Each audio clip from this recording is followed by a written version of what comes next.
अंबडमध्ये जबरी चोरीचा गुन्हा अवघ्या 6 तासात उघड. गोंदी पोलिसांची धडकेबाज कारवाई, 2 आरोपींना अटक. नमस्कार, मराठवाडा सतर्कमध्ये आपले स्वागत आहे.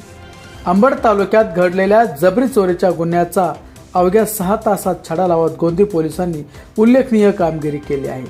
या प्रकरणी 2 आरोपींना अटक करण्यात आली असून चोरीस गेलेली कार, गुन्ह्यात वापरलेले वाहन आणि शस्त्रासह मुद्देमाल जप्त करण्यात आला आहे. ही घटना 2 जुलै रोजी रात्री अंबड तालुक्यातील गेवराई शिवारातील संगम हॉटेल परिसरात घडली.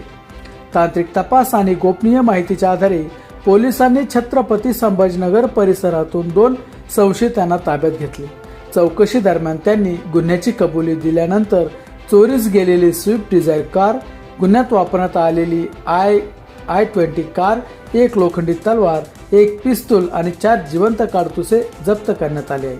या प्रकरणी भारतीय न्याय संहितेतील विविध कलमान्वये तसेच शस्त्र अधिनियम अंतर्गत गुन्हा दाखल करण्यात आला आहे. अटक करण्यात आलेल्या आरोपींची नावे शंकर नाना सिंगारे वय 27 वर्षे राहणार छत्रपती संभाजीनगर आणि पवन प्रकाश मिसरकर वय 30 वर्षे राहणार फिरोज राजा छत्रपती संभाजीनगर अशी आहे. ही संपूर्ण कारवाई पोलीस अधीक्षक तेगबीर सिंग संधू आणि अपर पोलीस अधीक्षक विक्रम साळी यांच्या मार्गदर्शनाखाली गोंदी पोलीस ठाण्याच्या तपास पथकाने पार पाडली.